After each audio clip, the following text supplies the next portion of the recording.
ಹಾಗೆ ನೀವು ಈ ಗುರುವಾಯೂರ್ ಬಂದು ಬರೀ ಕೃಷ್ಣನ ದೇವಸ್ಥಾನ ಒಂದೇ ಸಂದರ್ಶನ ಮಾಡಿದ್ರೆ ನಿಮ್ಗೆ ಫಲ ಇಲ್ಲ ಅಂತ ಹೇಳ್ತಾರೆ.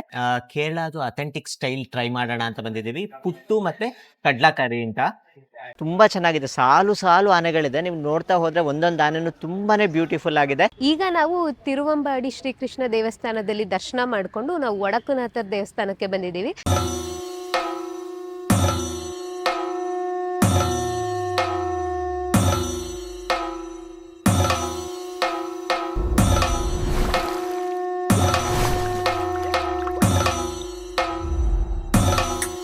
ಎಲ್ರಿಗೂ ನಮಸ್ಕಾರ. ನಾವು ನಿಮ್ಮ ಎಸ್ಕೇಪ್ ಟ್ರಾವೆಲರ್ಸ್. ನಮ್ಮ ಹೊಸ ವಿಡಿಯೋಗೆ ಸ್ವಾಗತ. ನಿಮಗೆ ಹಿಂದಿನ ವಿಡಿಯೋಗಳಲ್ಲಿ ನಾವು ಗುರುವಾಯೂರ್ಗೆ ಹೇಗೆ ಬರಬೇಕು, ಇಲ್ಲಿ ಯಾವ ರೂಮ್ ತಗೋಬೇಕು ಮತ್ತು ದೇವಸ್ಥಾನದಲ್ಲಿ ಹೇಗೆ ದರ್ಶನ ಮಾಡ್ಕೋಬೇಕು ಅನ್ನುವ ಎಲ್ಲ ಮಾಹಿತಿನ ತಿಳಿಸ್ಕೊಟ್ಟಿದ್ದೀವಿ. ನೀವಿನ್ನೂ ಆ ವಿಡಿಯೋಸ್ನ ನೋಡಿಲ್ಲ ಅಂದರೆ ಒಮ್ಮೆ ಆ ವಿಡಿಯೋನ ನೋಡಿ. ಪ್ರಸ್ತುತ ಈಗ ನಾವು ರೂಮಲ್ಲಿ ಫ್ರೆಶ್ ಅಪ್ ಆಗಿಬಿಟ್ಟು ನಾವು ಗುರುವಾಯೂರಿನ ದೇವಸ್ಥಾನದ ಸುತ್ತ ಇರುವ ಸೈಟ್ ಸೀಯಿಂಗ್ ಪ್ಲೇಸಸ್ಗೆ ಹೋಗ್ತಿದ್ದೀವಿ. ಇಲ್ಲಿ ನಮಗೆ ಮಾಮಿಯೂರ್ ದೇವಸ್ಥಾನ ಇದೆ, ಅದ್ರ ಜೊತೆಗೆ ಪಾರ್ಥಸಾರಥಿ ದೇವಸ್ಥಾನ ಇದೆ.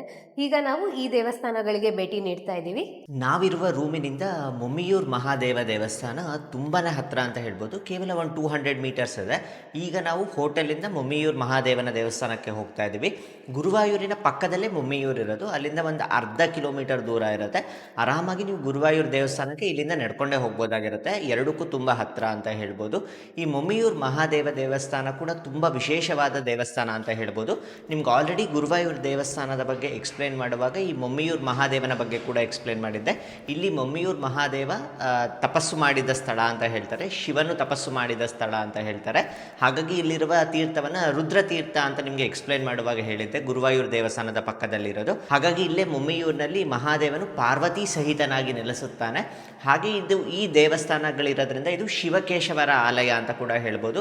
ಇಲ್ಲಿ ನಮಗೆ ಗುರುವಾಯೂರಪ್ಪ ದೇವರು ಕೃಷ್ಣನಾಗಿ ಅಂದರೆ ಮಹಾವಿಷ್ಣುವಾಗಿ ನೆಲೆಸಿದ್ರೆ, ಇಲ್ಲಿ ಮೊಮ್ಮಿಯೂರಿನಲ್ಲಿ ಮಹಾದೇವನು ನೆಲೆಸಿರ್ತಾನೆ. ಹಾಗಾಗಿ ಇದು ಶಿವಕೇಶವರ ಸ್ಥಾನ ಅಂತ ಹೇಳ್ಬೋದು. ಇಲ್ಲಿ ಇನ್ನೂ ಒಂದು ಪ್ರತೀತಿ ಇದೆ. ಅದೇನು ಅಂದರೆ ಮೊಮ್ಮಿಯೂರ್ ಮಹಾದೇವನ ದರ್ಶನ ಮಾಡ್ದಲೆ ಬರೀ ಗುರುವಾಯೂರಪ್ಪನ ದರ್ಶನ ಮಾಡಿದ್ರೆ ಅದು ಯಾತ್ರೆ ಅಪೂರ್ಣವಾಗುತ್ತೆ ಅನ್ನೋ ಒಂದು ನಂಬಿಕೆ ಇದೆ. ಹಾಗಾಗಿ ಇಲ್ಲಿಗೆ ಬಂದವರು ಈ ಎರಡೂ ದೇವಸ್ಥಾನಗಳಿಗೆ ಹೋಗೋ ಪ್ರತೀತಿ ಇದೆ. ಇದರ ಜೊತೆಗೆ ಇನ್ನೂ ಒಂದು ವಿಶೇಷವಾದ ದೇವಸ್ಥಾನ ಕೂಡ ಇದೆ. ಅದು ಪಾರ್ಥಸಾರಥಿ ಸ್ವಾಮಿ ದೇವಸ್ಥಾನ. ಅದು ಕೂಡ ಇಲ್ಲಿಂದ ತುಂಬಾ ಹತ್ತಿರ ಇರುತ್ತೆ. ಎಲ್ಲ ದೇವಸ್ಥಾನಗಳಿಗೂ ಆಲ್ಮೋಸ್ಟ್ ನಾವು ವಾಕ್ ಮಾಡ್ಬೋದು. 1.5 ಕಿಲೋಮೀಟರ್ಸ್ ಇರುತ್ತೆ ಅಷ್ಟೇ. ಆರಾಮಾಗಿ ವಾಕ್ ಮಾಡ್ಕೊಂಡು ಹೋಗ್ಬೋದು. ಬನ್ನಿ ಈ ಎರಡೂ ದೇವಸ್ಥಾನಗಳಿಗೆ ಹೋಗೋಣ. ಇಲ್ಲಿ ಇನ್ನೂ ಒಂದು ಪ್ರಾಬ್ಲಮ್ ಏನಂದರೆ ತುಂಬಾ ರಿಸ್ಟ್ರಿಕ್ಷನ್ಸ್ ಇರುತ್ತೆ. ನಮಗೆ ವಿಡಿಯೋಗ್ರಫಿ ಮಾಡೋದಕ್ಕೆ ಅವಕಾಶ ಮಾಡಿಕೊಡೋದಿಲ್ಲ. ಎಷ್ಟಾಗುತ್ತೋ ಅಷ್ಟು ನಮ್ಮ ಕೈಯಲ್ಲಿ ನಾನು ನಿಮಗೆ ದೇವಸ್ಥಾನಗಳನ್ನ ತೋರಿಸೋದಕ್ಕೆ ಟ್ರೈ ಮಾಡ್ತೀನಿ. ಒಳಗಡೆ ಅಂತೂ ತೋರಿಸೋ ಹಾಗೆ ಇಲ್ಲ, ತುಂಬಾ ರೆಸ್ಟ್ರಿಕ್ಷನ್ಸ್ ಇರುತ್ತೆ.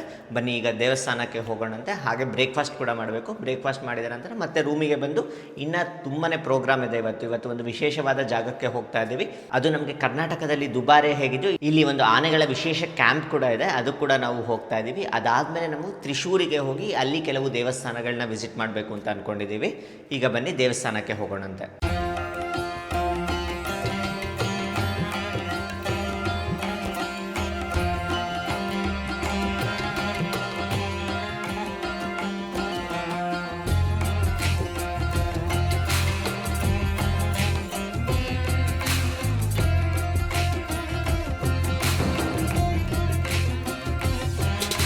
ಪ್ರಸ್ತುತ ಈಗ ನಾವು ಮೊಮ್ಮಿಯೂರ್ ಮಹಾದೇವನ ದೇವಸ್ಥಾನದ ಮುಂಭಾಗದಲ್ಲಿದ್ದೀವಿ. ಹಿಂದೆ ನಿಮಗೆ ದೇವಸ್ಥಾನ ಕಾಣ್ತಿದೆ ನೋಡಿ, ತುಂಬಾ ವಿಶೇಷವಾದ ದೇವಸ್ಥಾನ. ಕೇರಳ ವಾಸ್ತು ಶೈಲಿನಲ್ಲಿದೆ, ತುಂಬಾನೇ ಚೆನ್ನಾಗಿದೆ. ನೀವು ಗುರುವಾಯೂರಿಗೆ ಬಂದಾಗ ಈ ದೇವಸ್ಥಾನಕ್ಕೆ ಬರೋದನ್ನ ಬರಿಬೇಡಿ. ಈ ದೇವಸ್ಥಾನದಲ್ಲಿ ಕೂಡ ನಮಗೆ ಫೋನ್ ಎಲ್ಲ ಅಲೋ ಇರೋದಿಲ್ಲ. ಹೊರಗಡೆನೆ ಡೆಪಾಸಿಟ್ ಮಾಡಿ ಇಟ್ಟು ಹೋಗ್ಬೇಕಾಗತ್ತೆ. 5 ರೂಪೀಸ್ ಚಾರ್ಜ್ ಮಾಡ್ತಾರೆ. ಹಾಗೆ ನೀವು ಈ ಗುರುವಾಯೂರ್ ಬಂದು ಬರೀ ಕೃಷ್ಣನ ದೇವಸ್ಥಾನ ಒಂದೇ ಸಂದರ್ಶನ ಮಾಡಿದ್ರೆ ನಿಮ್ಗೆ ಫಲ ಇಲ್ಲ ಅಂತ ಹೇಳ್ತಾರೆ. ಇಲ್ಲಿಗೆ ಬಂದು ಈಶ್ವರನ ದರ್ಶನ ಮಾಡಿದ್ರೆ, ಶಿವಕೇಶವರ ದರ್ಶನ ಮಾಡಿದ್ರೆ ನಿಮ್ಗೆ ಸಂಪೂರ್ಣ ಯಾತ್ರಾ ಫಲ ಸಿಗುತ್ತೆ ಅಂತ ಕೂಡ ಹೇಳ್ತಾರೆ. ಈಗ ತಾನೇ ನಾವು ದರ್ಶನ ಮುಗಿಸ್ಕೊಂಡ್ ಬಂದ್ವಿ. ದರ್ಶನ ಮಾತ್ರ ನಮಗ್ ತುಂಬಾನೇ ಚೆನ್ನಾಗಾಯ್ತು. ದೀಪದ ಬೆಳಕಲ್ಲಿ ನಾವು ಆ ಶಿವನ ದರ್ಶನ ಮಾಡ್ಕೊಂಡ್ವಿ. ಇನ್ನು ಅದಾದ ನಂತರ ಇಲ್ಲಿ ನಮ್ಗೆ ಸಾಕಷ್ಟು ಉಪಾಲಯಗಳು ಕೂಡ ಇದೆ. ನಮ್ಗೆ ಗಣಪತಿ, ಸುಬ್ರಹ್ಮಣ್ಯ ಸ್ವಾಮಿ, ಅಯ್ಯಪ್ಪ ಸ್ವಾಮಿ ಇವರ ದರ್ಶನ ಕೂಡ ಮಾಡ್ಕೊಂಡು ನಾವೀಗ ಹೊರಗೆ ಬಂದಿದೀವಿ. ಇನ್ನ ನಾವ್ ಇಲ್ಲಿಂದ ಪಾರ್ಥಸಾರಥಿ ದೇವಸ್ಥಾನಕ್ಕೆ ಹೋಗ್ತಾ ಇದೀವಿ. ಇನ್ನು ಮಾಮಿಯೂರ್ ಮಹಾದೇವ ಟೆಂಪಲ್ದು ಟೈಮಿಂಗ್ಸ್ ಬಂದ್ಬಿಟ್ಟು ನಮ್ಗೆ ಬೆಳಗ್ಗೆ 4:15 ಓಪನ್ ಮಾಡಿದ್ರೆ ಮಧ್ಯಾಹ್ನ 12:30ವರೆಗೂ ಕೂಡ ದೇವಸ್ಥಾನ ಓಪನ್ ಇರುತ್ತೆ. ಮತ್ತೆ ಸಂಜೆ 4:15 ಓಪನ್ ಮಾಡಿದ್ರೆ ರಾತ್ರಿ 10 ಗಂಟೆವರೆಗೂ ದೇವಸ್ಥಾನ ಓಪನ್ ಇರುತ್ತೆ. ಬನ್ನಿ ಈಗ ಪಾರ್ಥಸಾರಥಿ ಸ್ವಾಮಿ ದೇವಸ್ಥಾನಕ್ಕೆ ಹೋಗೋಣಂತೆ.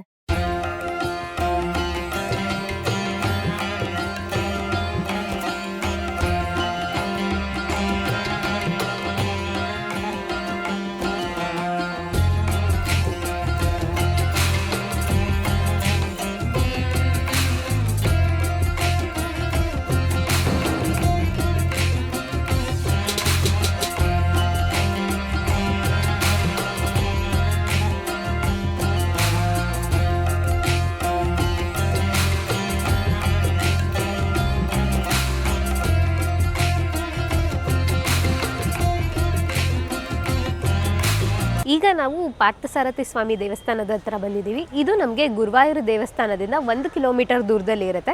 ನೀವು ನಡ್ಕೊಂಡು ಬರ್ಬೋದು, ಇಲ್ಲ ಆಟೋದಲ್ಲಿ ಬೇಕಿದ್ರೂ ಬರ್ಬೋದು. ಇಲ್ಲಿ ಆಟೋ ಚಾರ್ಜಸ್ ಕೂಡ ನಮಗೆ ತುಂಬಾ ಮಿನಿಮಲ್ಲು, ನಿಮಗೆ ಒಂದು 30 to 40 ರೂಪೀಸ್ ತೊಗೊತಾರೆ ಅಷ್ಟೇ. ಸೊ ನೀವು ಆಟೋದಲ್ಲಿ ಬರ್ಬೋದಾಗಿರುತ್ತೆ. ಇನ್ನು ಈ ದೇವಸ್ಥಾನದ ಟೈಮಿಂಗ್ಸ್ ಬಂದುಬಿಟ್ಟು ನಮಗೆ ಬೆಳಗ್ಗೆ 4:15 ಓಪನ್ ಮಾಡಿದ್ರೆ ಮಧ್ಯಾಹ್ನ 12:30ವರೆಗೂ ಕೂಡ ದೇವಸ್ಥಾನ ಓಪನ್ ಇರುತ್ತೆ. ಮತ್ತೆ ಕ್ಲೋಸ್ ಮಾಡಿ ಸಂಜೆ 4:15ಗೆ ದೇವಸ್ಥಾನನ ಓಪನ್ ಮಾಡ್ತಾರೆ. ರಾತ್ರಿ 8:30ವರೆಗೂ ಕೂಡ ದರ್ಶನಕ್ಕೆ ಅಲೋ ಇರುತ್ತೆ. ಇನ್ನು ಈ ದೇವಸ್ಥಾನ ನಮಗೆ ರೈಲ್ವೆ ಸ್ಟೇಷನ್ ಹತ್ರನೇ ಇರುತ್ತೆ.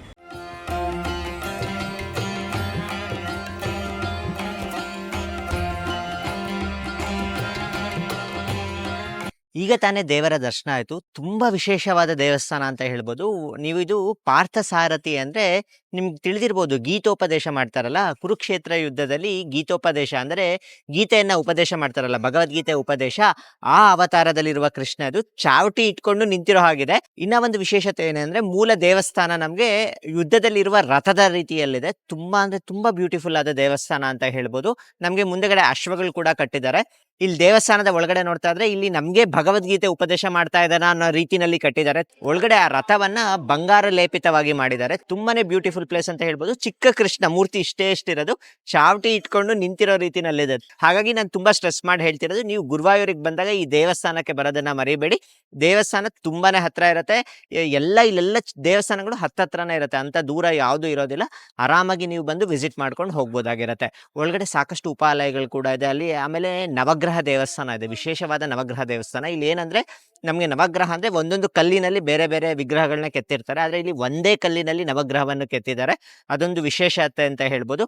ಹಾಗೆ ನಮಗೆ ಧರ್ಮಶಾಸ್ತ್ರನ ಸನ್ನಿಧಾನ ಕೂಡ ಇದೆ. ತುಂಬಾನೇ ಉಪಾಲಯಗಳಿದೆ. ಆರಾಮಾಗಿ ಒಂದು ಅರ್ಧ ಗಂಟೆ ಈ ದೇವರ ದರ್ಶನ ಮಾಡ್ಕೊಂಡು ಹೋಗ್ಬೋದಾಗಿರುತ್ತೆ. ಇನ್ನ ಒಂದು ವಿಶೇಷತೆ ಏನಂದ್ರೆ ಇಲ್ಲಿರುವ ಕೃಷ್ಣನ ವಿಗ್ರಹವನ್ನು ಆದಿಗುರು ಶಂಕರಾಚಾರ್ಯರು ಪ್ರತಿಷ್ಠಾಪನೆ ಮಾಡಿರೋ ವಿಗ್ರಹ ಅಂತ ಹೇಳ್ತಾರೆ. ಹಾಗಾಗಿ ಇದಕ್ಕೆ ಅಷ್ಟೊಂದು ಮಹತ್ವ ಇದೆ. ಹೊರಗಡೆ ಕೂಡ ನೀವು ಶಂಕರಾಚಾರ್ಯರ ಪೇಂಟಿಂಗ್ಸ್ ಎಲ್ಲ ನೋಡ್ಬೋದಾಗಿರುತ್ತೆ. ಹಾಗೆ ನಿಮ್ಗೆ ವಿಶೇಷವಾಗಿ ಒಳಗೆ ಒಂದು ಶಂಕರಾಚಾರ್ಯರ ದೇವಸ್ಥಾನ ಕೂಡ ಇದೆ, ಅದನ್ನು ನೀವು ವೀಕ್ಷಣೆ ಮಾಡ್ಬೋದಾಗಿರುತ್ತೆ. ಪಾರ್ಥಸಾರಥಿ ಸ್ವಾಮಿ ದೇವಸ್ಥಾನದಿಂದ ಸ್ವಲ್ಪ ದೂರ ನಡ್ಕೊಂಡ್ಬಂದ್ರೆ ನಮಗೆ ಗುರುವಾಯೂರು ಕೃಷ್ಣನ ದೇವಸ್ಥಾನದ ಹತ್ರ ಒಂದು ಹೋಟೆಲ್ ಸಿಗತ್ತೆ. ಹಿಂದೆ ನಿಮ್ಗೆ ಕಾಣಿಸ್ತಿದೆಯಲ್ಲ ಕೃಷ್ಣ ಕ್ಯಾಂಟೀನ್ ಅಂತ. ಇಲ್ಲಿ ತುಂಬಾನೇ ಎಕನಾಮಿಕಲ್ ಆಗಿ ಸಿಗತ್ತೆ, ತುಂಬಾನೇ ರುಚಿಯಾಗಿರುತ್ತೆ ಅಂತ ಹೇಳಿದ್ರು. ಹಾಗಾಗಿ ನಾವ್ ಇಲ್ಲಿ ಹುಡ್ಕೊಂಡ್ ಬಂದಿದ್ದೀವಿ. ಇಲ್ಲಿ ಕೇರಳದ ಅಥೆಂಟಿಕ್ ಸ್ಟೈಲ್ ಆದ ಪುಟ್ಟು ಸಿಗತ್ತೆ ಅಂತ ಹೇಳಿದ್ರು. ಅದಕ್ಕೆ ಅದನ್ನ ಟ್ರೈ ಮಾಡೋಣ ಅಂತ ಈ ಹೋಟೆಲ್ಗೆ ಬಂದಿದ್ದೀವಿ. ನೀವು ಈ ದೇವಸ್ಥಾನಕ್ಕೆ ಬಂದಾಗ ಈ ಹೋಟೆಲ್ಗೆ ಬಂದು ಅದನ್ನ ಟ್ರೈ ಮಾಡಿ. ಈಗ ಗುರುವಾಯೂರಲ್ಲಿ ದೇವಸ್ಥಾನದ ಪಕ್ಕ ತಿಂಡಿಗೆ ಬಂದಿದ್ದೀವಿ. ಕೇರಳದು ಅಥೆಂಟಿಕ್ ಸ್ಟೈಲ್ ಟ್ರೈ ಮಾಡೋಣ ಅಂತ ಬಂದಿದ್ದೀವಿ. ಪುಟ್ಟು ಮತ್ತೆ ಕಡ್ಲಾಕರಿ ಅಂತ ತುಂಬಾ ಚೆನ್ನಾಗಿರುತ್ತೆ ಅಂತ ಹೇಳ್ತಾರೆ, ಅದನ್ನ ತಿನ್ನೋಣ ಅಂತ ಬಂದಿದ್ದೀವಿ. ಹಾಗೆ ಕೃತಿಕಾ ಬಂದು ನಮ್ಗೆ ಇಡ್ಲಿ ಮತ್ತೆ ವಡಾನ ತೆಗೆದುಕೊಂಡಿದ್ದಾಳೆ. ನೋಡೋಣ ಟೇಸ್ಟ್ ಹೇಗಿದೆ ಅಂತ. ವಡೆ ಇದೆ, ಹಾಗೆ ಇದು ಪುಟ್ಟು ಅಂತ ನೋಡಿ, ಈ ತರ ರೌಂಡ್ ಇರುತ್ತೆ, ತುಂಬಾ ಚೆನ್ನಾಗಿರುತ್ತೆ. ತುಂಬಾ ಜನ ಗೊತ್ತಿರುತ್ತೆ ಆಲ್ರೆಡಿ. ನೋಡೋಣ ಟೇಸ್ಟ್ ಹೇಗಿರುತ್ತೆ ಅಂತ. ಕಾಯಿ ಹಾಕಿದ್ದಾರೆ, ರವೆ ಕಾಯಿ ಎಲ್ಲ ಯೂಸ್ ಮಾಡಿದ್ದಾರೆ. ತುಂಬಾ ಚೆನ್ನಾಗಿದೆ ನೋಡಿ. ಟೇಸ್ಟ್ ತುಂಬಾ ಚೆನ್ನಾಗಿದೆ. ಕಾಯಿ ರವೆನಲ್ಲಿ ಮಾಡಿದ್ದಾರೆ ಅಕ್ಕಿ ರವೆ ಅನ್ಸುತ್ತೆ ಪ್ರಾಬಬಲಿ. ತುಂಬಾ ಚೆನ್ನಾಗಿದೆ, ತುಂಬಾ ಟೇಸ್ಟ್ ಚೆನ್ನಾಗಿದೆ. ಈಗ ನಮಗೆ ಗುರುವಾಯೂರಲ್ಲಿರುವ ಎಲ್ಲ ದೇವಸ್ಥಾನಗಳ ಸಂದರ್ಶನ ಆಯಿತು. ಇವಾಗ ನಾವು ಪುನ್ನತ್ತೂರು ಕೋಟ ಅಂತ ಹೋಗ್ತಾ ಇದ್ದೀವಿ. ಇಲ್ಲಿ ವಿಶೇಷವಾದ ಆನೆಗಳ ಕ್ಯಾಂಪ್ ಅಂತ ಹೇಳ್ಬೋದು. ತುಂಬಾ ವಿಶೇಷವಾಗಿರುತ್ತೆ. ಇದು ನಮಗೆ ಪ್ರಪಂಚದಲ್ಲೇ ಅತ್ಯಂತ ಪಳಗಿಸಿರುವ ಆನೆಗಳಿರುವ ಸಂಖ್ಯೆ ಇಲ್ಲಿ ಜಾಸ್ತಿ ಇದೆ ಅಂತ ಹೇಳ್ತಾರೆ. ಒಂದು 11 ಎಕರೆ ವಿಶಾಲವಾದ ಕ್ಯಾಂಪ್ ಇದು. ತುಂಬಾ ವಿಶೇಷವಾಗಿದೆ ಅಂತ ಹೇಳ್ತಾರೆ. ಹಾಗಾಗಿ ಗುರುವಾಯೂರಿಗೆ ಬಂದವರು ಸಾಮಾನ್ಯವಾಗಿ ಈ ಕ್ಯಾಂಪ್ಗೂ ವಿಸಿಟ್ ಮಾಡ್ತಾರೆ. ನಾವು ಅಲ್ಲಿಗೆ ಹೋಗ್ತಾ ಇದ್ದೀವಿ. ಇನ್ ಕೇಸ್ ಏನಾದರೂ ನಿಮಗೆ ಟೈಮ್ ಇತ್ತು ಅಂದರೆ ಇಲ್ಲಿ ವೆಂಕಟಾಚಲಪತಿ ದೇವಸ್ಥಾನ ಅಂತ ಇದೆ, ಅದು ಕೂಡ ತುಂಬ ವಿಶೇಷವಾದ ಜಾಗ ಅಂತ ಹೇಳ್ತಾರೆ. ನೀವು ಅಲ್ಲಿ ಕೂಡ ಹೋಗ್ಬೋದು. ಅದರದ್ದು ಲಿಂಕ್ನ ನಾನು ಡಿಸ್ಕ್ರಿಪ್ಷನ್ ಬಾಕ್ಸಲ್ಲಿ ಕೊಟ್ಟಿರ್ತೀನಿ, ಮ್ಯಾಪ್ ಲೊಕೇಶನ್ನ. ಹಾಗೆ ಇನ್ನು ಚಾವಕಾಡ್ ಬೀಚ್ ಅಂತ ಇರುತ್ತೆ, 6 ಕಿಲೋಮೀಟರ್ ದೂರ ಇರುತ್ತೆ. ನಿಮಗೆ ಇಲ್ಲಿ ಬಸ್ಸಸ್ ಕೂಡ ಅವೈಲಬಲ್ ಇರುತ್ತೆ, ಅಥವಾ ನೀವು ಪ್ರೈವೇಟಾಗಿ ಓಲಾ ಊಬರ್ ಫೆಸಿಲಿಟಿ ಕೂಡ ಇರುತ್ತೆ, ಅಥವಾ ನೀವು ಪ್ರೈವೇಟ್ ಆಟೋ ಕೂಡ ಮಾಡ್ಕೊಂಡು ಹೋಗ್ಬೋದಾಗಿರುತ್ತೆ. ಅದು ಕೂಡ ತುಂಬ ಚೆನ್ನಾಗಿರುತ್ತೆ. ಇನ್ ಕೇಸ್ ಏನಾದರೂ ನಿಮಗೆ ಅಡ್ವೆಂಚರಸ್ ಆ್ಯಕ್ಟಿವಿಟೀಸಲ್ಲಿ ಸ್ಪೀಡ್ ಬೋಟು ಆ ಥರ ಕಯಾಕಿಂಗ್ ಎಲ್ಲ ಇಷ್ಟ ಇತ್ತು ಅಂದರೆ ನೀವು ಅಲ್ಲಿ ಹೋಗಿ ಪಾರ್ಟಿಸಿಪೇಟ್ ಮಾಡ್ಬೋದಾಗಿರುತ್ತೆ. ನಿಮಗೆ ಸಾಕಷ್ಟು ಅಡ್ವೆಂಚರಸ್ ಸ್ಪೋರ್ಟ್ಸ್ ಎಲ್ಲ ಅಲ್ಲಿ ಅವೈಲಬಲ್ ಇರುತ್ತೆ, ಬೀಚ್ ಸ್ಪೋರ್ಟ್ಸ್ ಎಲ್ಲ. ಈಗ ನಾವು ರೂಮ್ನ ಚೆಕ್ಔಟ್ ಮಾಡುವ ಸಮಯ ಬಂದಿದೆ. ಲಗೇಜ್ನ ರಿಸೆಪ್ಷನಲ್ಲೇ ಇಟ್ಬಿಟ್ಟು ನಾವು ಆನೆಗಳ ಶಿಬಿರಕ್ಕೆ ಹೋಗ್ತೀವಿ. ನಂತರ ಬಂದು ಊಟ ಮಾಡಿಕೊಂಡು ಇಲ್ಲಿಂದ ತ್ರಿಶೂರಿಗೆ ಬಸ್ನಲ್ಲಿ ಹೋಗ್ತೀವಿ. ಮತ್ತೆ ರಾತ್ರಿ ತ್ರಿಶೂರಿನಿಂದ ನಮಗೆ ಬೆಂಗಳೂರಿಗೆ ಬಸ್ ರಿಸರ್ವ್ ಮಾಡ್ಕೊಂಡಿದ್ದೀವಿ, KSRTC ಬಸ್ಸು. ಈಗ ಬನ್ನಿ ಆನೆಗಳ ಶಿಬಿರಕ್ಕೆ ಹೋಗೋಣಂತೆ. ಇನ್ನು ಈ ಪುನ್ನತ್ತೂರು ಕೊಟ್ಟ ಬಂದ್ಬಿಟ್ಟು ನಮಗೆ ದೇವಸ್ಥಾನದಿಂದ 3 ಕಿಲೋಮೀಟರ್ ದೂರದಲ್ಲಿರುತ್ತೆ. ಸೊ ನಾವೀಗ ಆಟೋ ಅಲ್ಲಿ ಹೋಗ್ಬೇಕು ಅಂದ್ಕೊಂಡಿದ್ದೀವಿ. ಇದನ್ನು ಇಲ್ಲಿರುವ ಜನರು ಆನಕೊಟ್ಟ ಅಂತ ಕೂಡ ಕರೀತಾರೆ.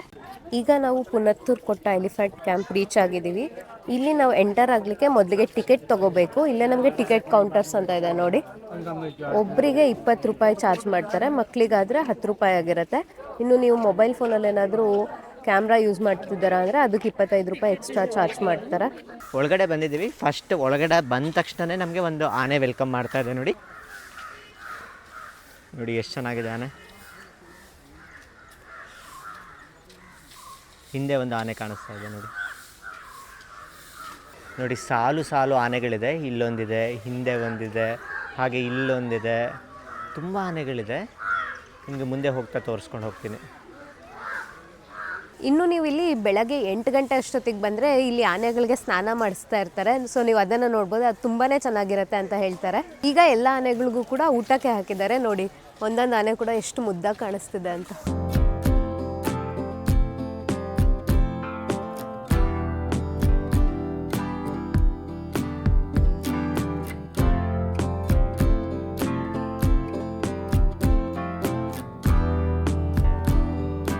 ನೋಡಿ ಈ ಥರ ತುಂಬ ಜನ ಬರ್ತಿದ್ದಾರೆ. ಎಲ್ಲ ಗುರುವಾಯೂರಲ್ಲಿ ದೇವಸ್ಥಾನದ ದರ್ಶನ ಆದ ನಂತರ ಇಲ್ಲಿಗೆ ಬರ್ತಾರೆ.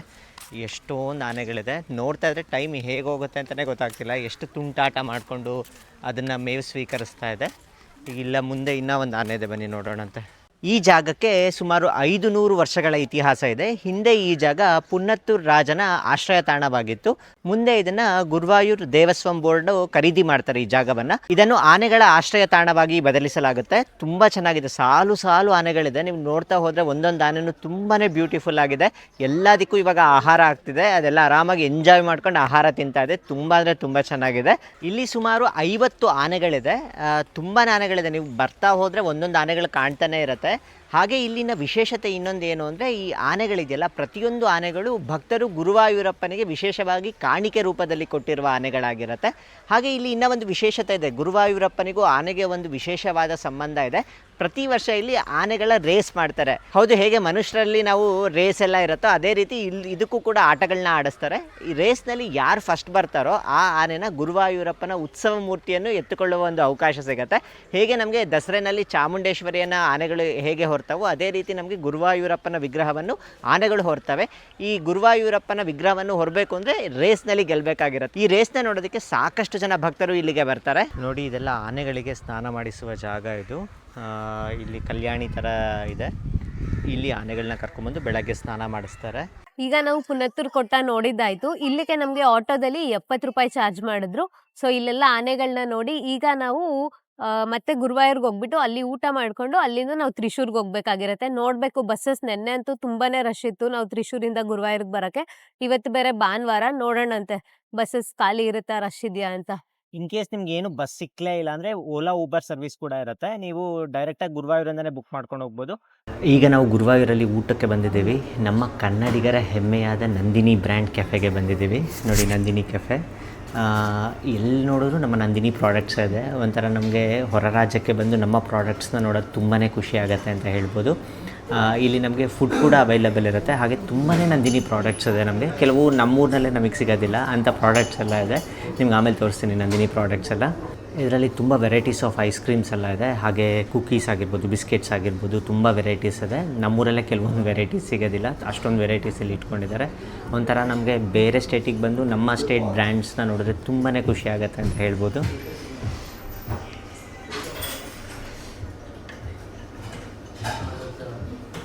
ನಾನು ಸುಮಾರು ಕಡೆ ಟೆಂಡರ್ ಕೋಕೋನಟ್ದು ನಂಗೆ ತುಂಬ ಇಷ್ಟ ಅಂತ ತೊಗೋತೀನಿ. ಬಟ್ ಅಷ್ಟೊಂದು ಫ್ಲೇವರ್ ಅನಿಸೋದೇ ಇಲ್ಲ. ಇದರಲ್ಲಿ ನಮಗೆ ಫುಲ್ ನ್ಯಾಚುರಲ್ ಅನಿಸುತ್ತೆ. ಮೇ ಬಿ ಎಳ್ನೀರೇ ಹಾಕಿದ್ದಾರೆ ಅನಿಸುತ್ತೆ. ಫ್ಲೇವರ್ ತುಂಬ ಚೆನ್ನಾಗಿ ಗೊತ್ತಾಗ್ತಿದೆ. ಹಾಗೆ ಟೆಂಡರ್ ಕೋಕೋನಟ್ ಐಸ್ ಕ್ರೀಮ್ ಕೂಡ ಹಾಕಿದ್ದಾರೆ ಮೇಲೆ. ನೋಡಿ, ಇಲ್ಲೆಲ್ಲ ಚಾಕ್ಲೇಟ್ ಬ್ರ್ಯಾಂಡ್ಸ್ ಎಲ್ಲ ಇದೆ. ಇದೆಲ್ಲ ನಾನು ನಮ್ಮೂರಿನಲ್ಲೇ ನಾನು ನೋಡಿರಲಿಲ್ಲ. ತುಂಬ ವೆರೈಟೀಸ್ ಆಫ್ ಚಾಕ್ಲೇಟ್ಸ್ ಇದೆ. ಈಗ ನಾವು ಗುರುವಾಯೂರ್ ಪ್ರೈವೇಟ್ ಬಸ್ ಸ್ಟಾಪ್ ಹತ್ರ ಬಂದಿದ್ದೀವಿ. ಇಲ್ಲಿ ನಮಗೆ ಪ್ರೈವೇಟ್ ಬಸ್ ಸಿಕ್ಕಿದೆ. ಸೊ ನಮಗೆ ಗುರುವಾಯೂರ್ ಟು ತ್ರಿಶೂರು 1 ಮುಕ್ಕಾಲು ಗಂಟೆ ಆಗುತ್ತೆ. ಒಬ್ಬರಿಗೆ 35 ರೂಪಾಯಿ ತಗೊಳ್ತಾರೆ. ನಿಮಗೆ ಗೌರ್ಮೆಂಟ್ ಬಸ್ಸಸ್ ಕೂಡ ಇರುತ್ತೆ, ಬಟ್ ಅದು ಸ್ವಲ್ಪ ಕಮ್ಮಿ ಇದೆ. ನಿಮಗೆ ಪ್ರೈವೇಟ್ ಬಸ್ಸಸ್ ಆದರೆ ತುಂಬಾನೇ ಇರುತ್ತೆ, ತುಂಬ ಫ್ರೀಕ್ವೆಂಟ್ ಆಗಿರುತ್ತೆ. ಸೊ ನೀವು ಇಲ್ಲಿ ಬಂದು ತ್ರಿಶೂರ್ಗೆ ಬಸ್ ಹತ್ಕೋಬೋದಾಗಿರುತ್ತೆ.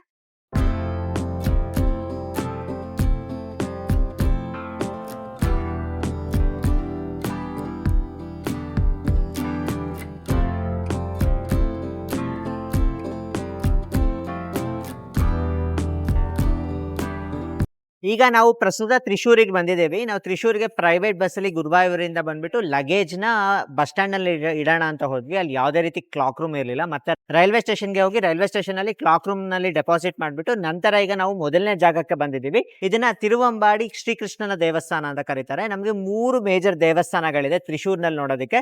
ಮೊದಲನೇದು ವಡಕ್ಕುನಾಥನ್ ಸ್ವಾಮಿ ದೇವಸ್ಥಾನ, ತುಂಬಾ ವಿಶಾಲವಾದ ದೊಡ್ಡ ಶಿವನ ದೇವಸ್ಥಾನ ಅಂತ ಹೇಳ್ಬೋದು. ಎರಡನೇದು ಭಗವತಿ ಅಮ್ಮನವರ ದೇವಸ್ಥಾನ ಇದೆ. ಈ ಭಗವತಿ ಅಮ್ಮನವರ ದೇವಸ್ಥಾನ ನಮಗೆ ವಡಕ್ಕುನಾಥನ್ ಶಿವ ದೇವಸ್ಥಾನದ ಪಕ್ಕದಲ್ಲೇ ಇರುತ್ತೆ. ಅದು ಒಂದು ವಿಶೇಷವಾದ ದೇವಸ್ಥಾನ ಅಂತ ಹೇಳ್ಬೋದು. ಮೂರನೇ ದೇವಸ್ಥಾನ ಬಂದ್ಬಿಟ್ಟು ಈ ತಿರುವಂಬಾಡಿ ಶ್ರೀಕೃಷ್ಣ ದೇವಸ್ಥಾನ. ಪ್ರಸ್ತುತ ಈಗ ದೇವಸ್ಥಾನ ಕ್ಲೋಸ್ ಆಗಿದೆ. ಇನ್ನೊಂದು 20 ನಿಮಿಷಕ್ಕೆ ದೇವಸ್ಥಾನ ಓಪನ್ ಮಾಡ್ತಾರೆ. ಒಳಗಡೆ ಕ್ಯಾಮ್ರಾ ಎಂದಿನಂತೆ ಅಲೋ ಇರೋದಿಲ್ಲ, ಹಾಗಾಗಿ ನಿಮ್ಗೆ ಮುಂದೆ ಇಷ್ಟೇ ಕಾಣೋದು. ತುಂಬಾ ವಿಶೇಷವಾದ ಜಾಗ ಅಂತ ಹೇಳ್ಬೋದು. ಈ ಜಾಗದಲ್ಲಿ ಕೂಡ ಶ್ರೀಕೃಷ್ಣನ ಒಂದು ವಿಶೇಷ ಸಾನ್ನಿಧ್ಯ ಇದೆ ಅಂತ ಹೇಳ್ತಾರೆ. ಈ ಜಾಗದಲ್ಲಿ ಶ್ರೀಕೃಷ್ಣನು ಭಗವದ್ಗೀತೆ ಉಪದೇಶವನ್ನು ಮಾಡಿರುವ ರೀತಿನಲ್ಲಿದೆ. ನೀವು ಗುರುವಾಯೂರಲ್ಲಿ ನಾನು ಆಲ್ರೆಡಿ ಒಂದು ದೇವಸ್ಥಾನ ತೋರಿಸಿದೆ, ಪಾರ್ಥಸಾರಥಿ ಸ್ವಾಮಿ ದೇವಸ್ಥಾನ. ಅದೇ ರೀತಿ ಇಲ್ಲಿ ಕೂಡ ಶ್ರೀಕೃಷ್ಣನ ಅವತಾರದಲ್ಲಿ ಇರ್ತಾನೆ ಅಂತ ಹೇಳ್ತಾರೆ. ತುಂಬಾ ವಿಶೇಷವಾದ ದೇವಸ್ಥಾನ, ಹಾಗೆ ತುಂಬಾ ಪವರ್ಫುಲ್ ದೇವಸ್ಥಾನ ಅಂತ ಹೇಳ್ತಾರೆ. ಇಲ್ಲಿ ಶ್ರೀಕೃಷ್ಣನು ಭಗವದ್ಗೀತೆ ಉಪದೇಶದ ಅವತಾರದಲ್ಲಿದ್ರು. ಇಲ್ಲಿ ದೇವರನ್ನ ಅವರು ಉನ್ನಿಕೃಷ್ಣನ್ ಅಂತ ಕರೀತಾರೆ, ಅಂದ್ರೆ ಬಾಲಕೃಷ್ಣನ ರೀತಿಯಲ್ಲಿ ಕಾಣ್ತಾರೆ.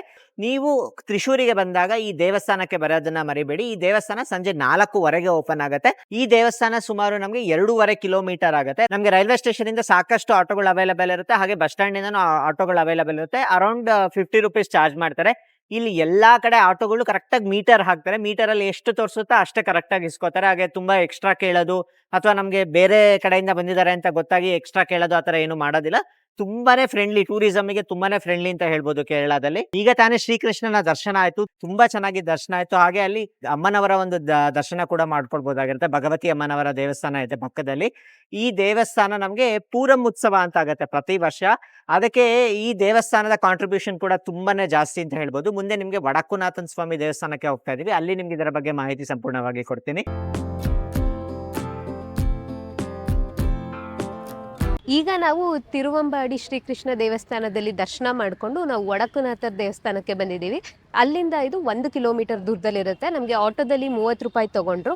ಇನ್ನು ಈ ದೇವಸ್ಥಾನದ ಟೈಮಿಂಗ್ಸ್ ನೋಡೋಕೆ ಹೋದರೆ ಬೆಳಗ್ಗೆ 4 ಗಂಟೆಗೆ ಓಪನ್ ಮಾಡಿ ಬೆಳಗ್ಗೆ 11 ಗಂಟೆಗೆ ಕ್ಲೋಸ್ ಮಾಡಿಬಿಡ್ತಾರೆ. ಮತ್ತು ಸಂಜೆ 5 ಗಂಟೆಗೆ ದೇವಸ್ಥಾನ ಓಪನ್ ಆಗುತ್ತೆ. ರಾತ್ರಿ 8:30ವರೆಗೂ ಕೂಡ ದೇವಸ್ಥಾನ ಓಪನ್ ಇರುತ್ತೆ. ಇನ್ನು ಈ ದೇವಸ್ಥಾನದ ವಾಸ್ತುಶಿಲ್ಪ ನಮಗೆ ಕೇರಳ ವಾಸ್ತುಶಿಲ್ಪ ಶೈಲಿಯಲ್ಲಿದೆ. ಈ ದೇವಸ್ಥಾನ ಕೇರಳದಲ್ಲೇ ಪ್ರತ್ಯೇಕವಾದ ದೇವಸ್ಥಾನ ಅಂತ ಹೇಳ್ಬೋದು. ಯಾಕೆಂದರೆ ಈ ದೇವಸ್ಥಾನ ಪರಶುರಾಮರಿಂದ ಪ್ರತಿಷ್ಠಾಪನೆ ಆದ ಒಂದು ದೇವಸ್ಥಾನ ಅಂತ ಹೇಳ್ತಾರೆ. ಹಾಗೆ ಕೇರಳ ರಾಜ್ಯದಲ್ಲೇ ಪ್ರಪ್ರಥಮ ಶಿವಾಲಯ ಯಾವುದು ಅಂದರೆ ಅದು ತ್ರಿಶೂರ್ನ ವಡಕ್ಕುನಾಥನ್ ಸ್ವಾಮಿ ದೇವಸ್ಥಾನ ಅಂತ ಹೇಳ್ತಾರೆ. ಇದಕ್ಕೆ ಒಂದು ಸ್ವಾರಸ್ಯಕರವಾದ ಪುರಾಣದ ಕಥೆ ಇದೆ. ಹಿಂದೆ ನಿಮಗೆಲ್ಲರಿಗೂ ತಿಳಿದಿರುವ ಹಾಗೆ ಪರಶುರಾಮ ಅವತಾರದಲ್ಲಿ ಕ್ಷತ್ರಿಯರನ್ನೆಲ್ಲ ಸೋಲಿಸ್ತಾ ಬರ್ತಾನೆ ಪರಶುರಾಮ. 21 ಬಾರಿ ಭೂಮಿಯನ್ನು ಪ್ರದಕ್ಷಿಣೆ ಮಾಡ್ತಾನೆ, ಸಾಕಷ್ಟು ಕ್ಷತ್ರಿಯರನ್ನ ಸಂಹಾರ ಮಾಡ್ತಾನೆ. ಪರಶುರಾಮರು ಕ್ಷತ್ರಿಯರನ್ನು ಸಂಹಾರ ಮಾಡಿದ್ದಕ್ಕಾಗಿ ಆ ಪಾಪವನ್ನು ಕಳೆದುಕೊಳ್ಳಲು ಇರುವ ಭೂಮಿಯೆಲ್ಲ, ಅವರ ಗೆದ್ದ ಭೂಮಿಯೆಲ್ಲ ದಾನವಾಗಿ ಕೊಟ್ಬಿಡ್ತಾರೆ. ಅವರಿಗೆ ಪ್ರತ್ಯೇಕವಾದ ಭೂಮಿ ಇಲ್ಲದಂತಾಗುತ್ತದೆ. ಪರಶುರಾಮರು ತನ್ನ ಕೊಡಲಿಯನ್ನು ಸಮುದ್ರಕ್ಕೆ ಎಸೆಯುತ್ತಾರೆ. ಆ ಜಾಗವನ್ನು ಸಮುದ್ರ ರಾಜ ಪರಶುರಾಮರಿಗೆ ಬಿಟ್ಕೊಡ್ತಾರೆ. ಆ ರಾಜ್ಯವೇ ಕೇರಳವಾಯಿತು ಅಂತ ಹೇಳ್ತಾರೆ. ಕೇರಳದಲ್ಲಿ ಯಾರೂ ಇರೋದಿಲ್ಲ, ಹಾಗಾಗಿ ಸಾಕ್ಷಾತ್ ಪರಶಿವನನ್ನು ಈ ಜಾಗಕ್ಕೆ ಕರೆದುಕೊಂಡು ಬರಬೇಕು ಅಂತ ಪರಶುರಾಮರು ತಪಸ್ಸು ಮಾಡ್ತಾರೆ. ತಪಸ್ಸು ಮಾಡಿದ ನಂತರ ಪರಶಿವನು ಇಲ್ಲಿ ಬಂದು ನೆಲೆಸ್ತಾನೆ. ಹಾಗಾಗಿ ಇದು ಮೊದಲ ಜಾಗ ಅಂತ ಕೂಡ ಹೇಳ್ತಾರೆ. ಹಾಗೆ ತುಂಬ ಪವರ್ಫುಲ್ ದೇವಸ್ಥಾನ ಅಂತ ಕರೀತಾರೆ. ಹಾಗೆ ಇಲ್ಲಿ ಒಂದು ವಿಶೇಷವಾದ ಶಿವಲಿಂಗ ಕೂಡ ಇದೆ. ಆ ಶಿವಲಿಂಗ ಯಾರಿಗೂ ಕಾಣೋದಿಲ್ಲ. ಅದ್ರ ಮೇಲ್ಗಡೆ ನಮಗೆ ಪ್ರತಿದಿನ ತುಪ್ಪದ ಅಭಿಷೇಕ ಮಾಡ್ತಾರೆ. ಈ ತುಪ್ಪ ಹೆಪ್ಪುಗಟ್ಟೆ ಆಗಿ ಒಳ್ಳೆ ಬಂಡೆ ರೀತಿಯಲ್ಲಿ ಆಗೋಗಿರುತ್ತೆ. ನಮಗೆ ಶಿವಲಿಂಗ ಕಾಣೋದಿಲ್ಲ. ತುಂಬ ಪುರಾತನವಾದ ಜಾಗ, ತುಂಬಾ ವಿಶೇಷವಾದ ಜಾಗ ಅಂತ ಕೂಡ ಹೇಳ್ಬೋದು. ನೀವು ತ್ರಿಶೂರಿಗೆ ಬಂದಾಗ ಈ ಜಾಗಕ್ಕೆ ಬರೋದನ್ನು ಮರಿಬೇಡಿ. ಹಾಗೆ ವರ್ಷಕ್ಕೆ ಒಮ್ಮೆ ಇಲ್ಲಿ ಒಂದು ವಿಶೇಷವಾದ ಉತ್ಸವ ನೆರವೇರುತ್ತೆ. ಅದು ಏಪ್ರಿಲ್ ಅಥವಾ ಮೇ ತಿಂಗಳಿನಲ್ಲಿ ಬರುತ್ತೆ. ಅದನ್ನು ತ್ರಿಶೂರ್ ಪೂರಂ ಅಂತ ಕರೀತಾರೆ. ಇದೊಂದು ವಿಶ್ವವಿಖ್ಯಾತ ಉತ್ಸವ ಅಂತ ಹೇಳ್ಬೋದು. ನಮಗೆ ಮೈಸೂರಿನಲ್ಲಿ ದಸರಾ ಹೇಗಂತಾರೋ ಅದೇ ರೀತಿ ನಮಗೆ ಇಲ್ಲಿ ಪೂರಂ ಅಂತ ಹೇಳ್ಬೋದು. ಇದನ್ನು ಸಾಂಸ್ಕೃತಿಕ ರಾಜಧಾನಿ ಅಂತ ಕರೀತಾರೆ. ಕೇರಳದ ಸಾಂಸ್ಕೃತಿಕ ರಾಜಧಾನಿ, ನಮಗೆ ಮೈಸೂರಿನ ಸಾಂಸ್ಕೃತಿಕ ರಾಜಧಾನಿ ಅಂತ ಕರೀತಾರೆ. ಹಾಗೆ ಇಲ್ಲಿ ನಮಗೆ ಕೇರಳದ ಸಾಂಸ್ಕೃತಿಕ ರಾಜಧಾನಿ ಬಂದ್ಬಿಟ್ಟು ಈ ತ್ರಿಶೂರ್ ಅಂತ ಹೇಳ್ಬೋದು. ವಿಶೇಷವಾದ ಉತ್ಸವ ಆಗುತ್ತೆ, ಆನೆಗಳ ಉತ್ಸವ ಅಂತ ಹೇಳ್ಬೋದು. ಸಾಕಷ್ಟು ಆನೆಗಳು ಬರುತ್ತೆ, ತುಂಬ ವಿಶೇಷವಾಗಿ ಅಲಂಕಾರ ಮಾಡಿರ್ತಾರೆ. ಇದು ಉತ್ಸವ ಅಲ್ಲ, ಇದು ಒಂಥರ ಪೈಪೋಟಿ ಅಂತ ಹೇಳ್ಬೋದು. ಒಂದು ಧಾರ್ಮಿಕ ಪೈಪೋಟಿ ರೀತಿಯಲ್ಲಿ ಇರುತ್ತೆ. ಹಾಗಾಗಿ ಆ ಸಮಯದಲ್ಲಿ ಲಕ್ಷಾಂತರ ಜನ ಈ ಪೂರಂ ಉತ್ಸವ ನೋಡೋದಕ್ಕೆ ಬರ್ತಾರೆ. ಈ ಕೇರಳದವರು ಸಾಕಷ್ಟು ಜಾಗಗಳಲ್ಲಿ ನೆಲೆಸಿರ್ತಾರೆ. ಅದರಲ್ಲಿ ವಿದೇಶದಲ್ಲಂತೂ ತುಂಬ ಮಿಡ್ಲ್ ಈಸ್ಟ್ ಅಂತ ಕರೀತಾರಲ್ಲ, ಅಲ್ಲೆಲ್ಲ ತುಂಬ ಇವರೇ ಇರ್ತಾರೆ. ಅವ್ರು ಎಲ್ಲರೂ ಈ ಪೂರಂ ಉತ್ಸವ ಟೈಮಿಗೆ ಬರ್ತಾರೆ. ಅಷ್ಟು ವಿಶೇಷವಾದ ಉತ್ಸವ ಅಂತ ಹೇಳ್ಬೋದು ಇದು. ಹಾಗೆ ಇದನ್ನು ಉತ್ಸವಗಳ ತಾಯಿ ಅಂತ ಕರೀತಾರೆ. ಕೇರಳದಲ್ಲಿ ಯಾವುದೇ ಉತ್ಸವ ನಡೆದರೂ ಅದಕ್ಕಿಂತ ಹೆಚ್ಚು ವಿಶೇಷವಾಗಿರೋದು ಅಂದರೆ ಅದು ಪೂರಂ ಉತ್ಸವ ಅಂತ ಕರೀತಾರೆ. ಹಾಗಾಗಿ ಅದನ್ನು ಉತ್ಸವಗಳ ತಾಯಿ ಅಂತ ಕೂಡ ಕರೀತಾರೆ. ಈಗ ವಡಕ್ಕುನಾಥನ್ ಸ್ವಾಮಿ ದರ್ಶನ ಆಯಿತು. ಈಗ ನೆಕ್ಸ್ಟು ಭಗವತಿ ಅಮ್ಮನವರ ದೇವಸ್ಥಾನಕ್ಕೆ ಹೋಗ್ತಾ ಇದ್ದೀವಿ. ಇದು ಭಗವತಿ ಅಮ್ಮನವರ ದೇವಸ್ಥಾನ ನಮಗೆ ಈ ದೇವಸ್ಥಾನದ ಪಕ್ಕದಲ್ಲೇ ಇರುತ್ತೆ. ಇದನ್ನೇನಂತ ಕರೀತಾರೆ ಅಂದರೆ ಪರಮೆಕ್ಕಾವು ಭಗವತಿ ದೇವಸ್ಥಾನ ಅಂತ ಕರೀತಾರೆ. ಜನರಲ್ ಆಗಿ ಈ ದೇವಸ್ಥಾನಕ್ಕೆ ಬಂದವರೆಲ್ಲ ಭಗವತಿ ಅಮ್ಮನವರ ದೇವಸ್ಥಾನಕ್ಕೆ ಹೋಗ್ತಾರೆ. ಬನ್ನಿ ಹೋಗೋಣಂತೆ. ನೋಡಿ, ಇದು ಇನ್ನೊಂದು ಭಾಗದ್ದು ವಡಕ್ಕುನಾಥನ್ ಸ್ವಾಮಿ ದೇವಸ್ಥಾನದ್ದು. ಈ ಎಂಟ್ರೆನ್ಸ್ ಓಪನ್ ಇಲ್ಲ. ಇನ್ನು ತುಂಬ ಜನಕ್ಕೆ ನಮಗೆ ಈ ಟ್ರಿಪ್ಗೆ ಎಷ್ಟು ಕಾಸ್ಟ್ ಆಯಿತು ಅಂತ ತುಂಬ ಜನ ಕುತೂಹಲ ಇರುತ್ತೆ. ಈ ಟ್ರಿಪ್ಗೆ ನಮಗೆ ಬಂದುಬಿಟ್ಟು ನಾವು ವಂದೇ ಭಾರತ್ CC ಕ್ಲಾಸ್ನ ಬುಕ್ ಮಾಡ್ಕೊಂಡಿರೋದ್ರಿಂದ ನಮಗೆ 1,500 ಆಯಿತು ಟಿಕೆಟು. ಅದು ಬಿಟ್ಟು ಇನ್ನು ರಿಟರ್ನ್ಗೂ ಕೂಡ ನಾವು ಬಸ್ನ ಬುಕ್ ಮಾಡ್ಕೊಂಡಿದ್ದೀವಿ, ಸ್ಲೀಪರ್ ಬಸ್ನ. ಅದರಲ್ಲಿ ಒಬ್ಬರಿಗೆ ನಮಗೆ 2,000 ರೂಪಾಯಿ ಆಗಿರುತ್ತೆ. ನೀವು ಜನರಲ್ ಸ್ಲೀಪರ್ ಕ್ಲಾಸಲ್ಲಿ ಟಿಕೆಟ್ಸ್ನ ಬುಕ್ ಮಾಡ್ಕೊಂಬಂದರೆ ಟ್ರೈನಲ್ಲಿ ನಿಮಗೆ ಬೆಂಗಳೂರು ಟು ತ್ರಿಶೂರ್ ನಿಮಗೆ 350 ರೂಪಾಯಿ ಆಗಿರುತ್ತೆ. ಇನ್ನು ತ್ರಿಶೂರ್ ಟು ಗುರುವಾಯೂರ್ ನಿಮಗೆ ಕೇವಲ 35 ರೂಪಾಯಿ ಅಷ್ಟೇ. ಸೊ ಒನ್ ವೇಗೆ ನಿಮಗೆ 500 ರೂಪಾಯಿ ಆಗ್ಬೋದು. ಅಲ್ಲಿ ನೀವು ಆಟೋಲ್ಲಿ ಓಡಾಡಿದ್ರು ಕೂಡ ನಿಮಗೆ ಮಿನಿಮಲ್ ಚಾರ್ಜಸ್ ಇದೆ, 30 ರೂಪಾಯಿ 50 ರೂಪಾಯಿ ಥರನೇ ಆಗುತ್ತೆ. ಇನ್ನು ರೂಮ್ ಚಾರ್ಜಸ್ ಬಂದು ನಮಗೆ 800 ರುಪೀಸಿಂದ ಸ್ಟಾರ್ಟ್ ಆಗಿ 2000 ರುಪೀಸ್ವರೆಗೂ ಕೂಡ ನಮಗೆ ರೂಮ್ಸ್ ಇದೆ. ನಿಮಗೆ 1000 ರುಪೀಸ್ ಒಂದು ರೂಮ್ಗೆ ಅಂದ್ಕೊಂಡ್ರು ಕೂಡ ನಿಮಗೆ 500 ರುಪೀಸ್ ಆಗುತ್ತೆ. ಇನ್ನು ಈಗ ನಾವು ನೋಡೋಕೆ ಹೋದರೆ ನಿಮಗೆ ಟ್ರೈನ್ ಬುಕ್ ಮಾಡಿಕೊಂಡು ಹೋಗಲಿಕ್ಕೆ ಮತ್ತು ಬರಲಿಕ್ಕೆ 1000 ರುಪೀಸ್ ಆಗುತ್ತೆ. ಅಕಾಮಡೇಷನ್ 500 ರೂಪಾಯಿ ಅಂದ್ಕೊಂಡ್ರೆ 1500 ರೂಪಾಯಿ ಆಗುತ್ತೆ. ಇನ್ನು ಗುರುವಾಯೂರಲ್ಲಿ ನೀವು ಫ್ರೀಯಾಗಿ ದರ್ಶನ ಮಾಡ್ಕೋಬೋದಾಗಿರುತ್ತೆ ದೇವಸ್ಥಾನದಲ್ಲಿ. ಇನ್ನು ಊಟ ಕೂಡ ಅವೈಲೇಬಲ್ ಇರುತ್ತೆ. ದೇವಸ್ಥಾನದ್ದೇ ಪ್ರಸಾದ ಇರುತ್ತೆ ನಮಗೆ ಮಧ್ಯಾಹ್ನ ಮತ್ತು ರಾತ್ರಿ. ಇಲ್ಲಾಂದ್ರೂ ನೀವು ಹೋಟೆಲಲ್ಲಿ ತಿಂದರೂ ಕೂಡ ನಿಮಗೆ 15 ರೂಪಾಯಿಗೆಲ್ಲ ಇಡ್ಲಿ ವಡೆ ಅಥವಾ 30 ರೂಪಾಯಿಗೆ ನಿಮಗೆ ಇಡ್ಲಿ ವಡೆ ಸಾಂಬಾರು ಎಲ್ಲನೂ ಸಿಗುತ್ತೆ. ಇನ್ನು ನೆಕ್ಸ್ಟ್ ನೀವು ತ್ರಿಶೂರ್ಗೆ ಬಂದು ಈಗ ನಾವು ನೋಡಿರುವ ದೇವಸ್ಥಾನಗಳು, ಈಗ ಭಗವತಿ ದೇವಸ್ಥಾನ ಆಗಿರ್ಬೋದು, ಮತ್ತು ವಡಕ್ಕುನಾಥರ ದೇವಸ್ಥಾನ, ಮತ್ತು ತಿರುವಂಬಾಡಿ ಶ್ರೀಕೃಷ್ಣ ದೇವಸ್ಥಾನ, ಈ ಎಲ್ಲದಕ್ಕೂ ಕೂಡ ಮಿನಿಮಲ್ ಚಾರ್ಜಸ್ಸೇ ಆಗುತ್ತೆ. ಸೊ ಇಲ್ಲಿ ಒಂದು 500 ರೂಪಾಯಿ ಅಂತ ಖರ್ಚಿಟ್ಕೊಂಡ್ರು ಕೂಡ ಟೋಟಲ್ ಆಗಿ 2,000 ರೂಪಾಯಲ್ಲಿ ನೀವು 2 ದಿನ ಆರಾಮಾಗಿ ಟ್ರಿಪ್ ಮಾಡ್ಬೋದು. ಇನ್ನು ನಿಮ್ಗೆ ಬೇಕಿದ್ರೆ ನೀವು ತ್ರಿಶೂರಲ್ಲಿ ಕೂಡ ಉಳ್ಕೋಬೋದಾಗಿರುತ್ತೆ. ಇಲ್ಲೂ ಕೂಡ ನಮಗೆ ಸಾಕಷ್ಟು, ಇದು ದೊಡ್ಡ ಊರೇ ಆಗಿರೋದ್ರಿಂದ ಸಾಕಷ್ಟು ಹೋಟೆಲ್ಸ್ ಅವೈಲೇಬಲ್ ಇರುತ್ತೆ. ಇನ್ನು ಇಲ್ಲಿ ನಮಗೆ ಬಜೆಟೆಡ್ ಹೋಟೆಲಿಂದ ಲಕ್ಸುರಿ ಹೋಟೆಲ್ವರೆಗೂ ಕೂಡ ಎಲ್ಲ ತರಹದ ಹೋಟೆಲ್ ಸಿಗುತ್ತೆ. ನಮಗೆ 500 ರೂಪಾಯಲ್ಲೂ ಕೂಡ ಹೋಟೆಲ್ ಸಿಗುತ್ತೆ. ನಿಮ್ಗೆ ಬೇಕಿದ್ರೆ ನೀವು ತ್ರಿಶೂರಲ್ಲೂ ಕೂಡ ಒಂದಿನ ಉಳ್ಕೋಬೋದಾಗಿರುತ್ತೆ. ಟೋಟಲ್ ನಿಮಗೆ ಬಜೆಟ್ ಬಂದ್ಬಿಟ್ಟು 2,000 ರೂಪಾಯಿ ಆಗುತ್ತೆ 2 ದಿನಕ್ಕೆ ಒಬ್ಬರಿಗೆ. ನೋಡಿ, ಈಗ ವಡಕ್ಕುನಾಥನ್ ಸ್ವಾಮಿ ದೇವಸ್ಥಾನದ ಇನ್ನೊಂದು ಭಾಗದಲ್ಲಿ ಭಗವತಿ ಅಮ್ಮನವರ ದೇವಸ್ಥಾನ ಇದೆ. ಈಗ ಅಲ್ಲಿಗೆ ಹೋಗ್ತಾ ಇದ್ದೀವಿ. ನಿಮಗೆ ಎದುರಿಗೆ ಕಾಣಿಸ್ತಿದೆ ನೋಡಿ, ಇದೇ ಭಗವತಿ ಅಮ್ಮನವರ ದೇವಸ್ಥಾನ. ಈಗ ನಾವು ಶಿವನ ದರ್ಶನ ಮಾಡಿಕೊಂಡು ಭಗವತಿ ಅಮ್ಮನವರ ದರ್ಶನ ಮಾಡ್ಕೊಳ್ಳೋದಕ್ಕೆ ಬಂದಿದ್ದೀವಿ. ನೋಡಿ, ಹಿಂದೆನೇ ಕಾಣ್ತಾ ಇದೆ. ಆರಾಮಾಗಿ ನೀವು ಈ ದೇವಸ್ಥಾನದಿಂದ ಇಲ್ಲಿಗೆ ನಡ್ಕೊಂಡು ಬರ್ಬೋದಾಗಿರುತ್ತೆ. ತುಂಬಾನೇ ವಾಕಬಲ್ ಇರುತ್ತೆ. ಇಲ್ಲಿ ನಿಮ್ಗೆ ಒಂದು ದೊಡ್ಡ ಮೈದಾನ ಇರುತ್ತೆ, ಪೂರಂ ಉತ್ಸವ ನಡೆಯೋ ಒಂದು ಮೈದಾನ ಇರುತ್ತೆ. ಅದ್ರ ಮೂಲಕನೇ ನೀವು ನಡ್ಕೊಂಬಂದ್ರೆ ಹಿಂದೆ ನಿಮಗೆ ದೇವಸ್ಥಾನದ ಗೋಪುರ ಕಾಣ್ತಾ ಇದೆ ನೋಡಿ. ಇಲ್ಲೂ ಕೂಡ ನಮಗೆ ಒಳಗಡೆ ಫೋನ್ ಅಲೋ ಇರಲ್ಲ, ತುಂಬಾನೇ ರಿಸ್ಟ್ರಿಕ್ಷನ್ ಇರುತ್ತೆ. ತುಂಬಾ ವಿಶೇಷವಾದ ಸಾನ್ನಿಧ್ಯ ಅಂತ ಕೂಡ ಹೇಳ್ಬೋದು. ಈ 3 ದೇವಸ್ಥಾನಗಳನ್ನ ನೀವು ವಿಸಿಟ್ ಮಾಡ್ಬೋದಾಗಿರುತ್ತೆ ತ್ರಿಶೂರ್ನಲ್ಲಿ.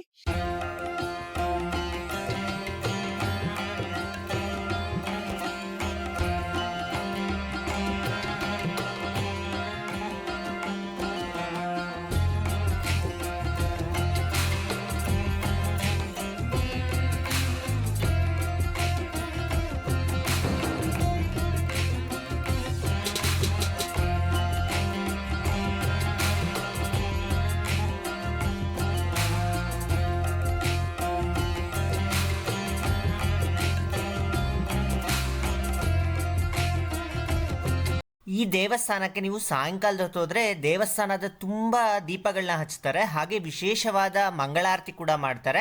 ಸಂಜೆ 6:00ವರೆಗೆ ಮಂಗಳಾರತಿ ನೆರವೇರುತ್ತೆ. ತುಂಬಾ ಚೆನ್ನಾಗಿರುತ್ತೆ. ಹಾಗೆ ಇಲ್ಲಿ ನಮಗೆ 2 ರೀತಿಯ ದೇವರ ಸಾನ್ನಿಧ್ಯ ಇದೆ. ಒಂದು ಮೂಲಸ್ಥಾನ ಆದರೆ ಇನ್ನೊಂದು ಹೊಸ ಗರ್ಭಗುಡಿಯ ದೇವಸ್ಥಾನ ಕೂಡ ಇದೆ. ಈ 2 ದೇವಸ್ಥಾನಗಳನ್ನ ನೋಡಿಕೊಂಡು ಆರಾಮಾಗಿ ಒಂದು ಅರ್ಧ ಗಂಟೆ ಇಲ್ಲಿ ರಿಲ್ಯಾಕ್ಸ್ಡ್ ಆಗಿ ಟೈಮ್ ಸ್ಪೆಂಡ್ ಮಾಡ್ಬೋದು. ದೇವಸ್ಥಾನದ ವೈಬ್ರೇಷನ್ಸ್ ಮಾತ್ರ ತುಂಬಾ ಚೆನ್ನಾಗಿದೆ ಅಂತ ಹೇಳ್ಬೋದು.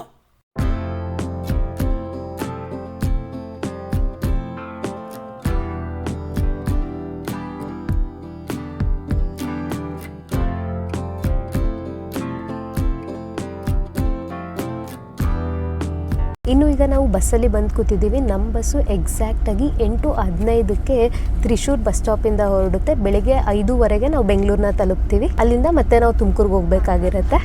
ಇನ್ನು ಇದಾಗಿತ್ತು ಇವತ್ತಿನ ನಮ್ಮ ವಿಡಿಯೋ. ಈ ಗುರುವಾಯೂರ್ ಸೀರೀಸಲ್ಲಿ ನಿಮಗೆ ಗುರುವಾಯೂರ್ ಹೇಗೆ ಬರಬೇಕು, ಎಲ್ಲಿ ಉಳ್ಕೋಬೇಕು ಮತ್ತು ಗುರುವಾಯೂರ್ ದೇವಸ್ಥಾನದ ಬಗ್ಗೆ ಮಾಹಿತಿ ಎಲ್ಲವೂ ಸಂಪೂರ್ಣವಾಗಿ ಸಿಕ್ಕಿದೆ ಅಂತ ಅಂದ್ಕೊಂಡಿದ್ದೀವಿ. ಈ ವಿಡಿಯೋ ನಿಮಗೆ ಇಷ್ಟ ಆಗಿದ್ದರೆ ದಯವಿಟ್ಟು ಲೈಕ್ ಮತ್ತು ಶೇರ್ ಮಾಡಿ. ಮತ್ತೆ ಮುಂದಿನ ವಿಡಿಯೋದೊಂದಿಗೆ ಮತ್ತೆ ಭೇಟಿಯಾಗೋಣಂತೆ. ಎಲ್ಲರಿಗೂ ನಮಸ್ಕಾರ. ಓಂ ನಮೋ ಭಗವತೆ ವಾಸುದೇವಾಯ.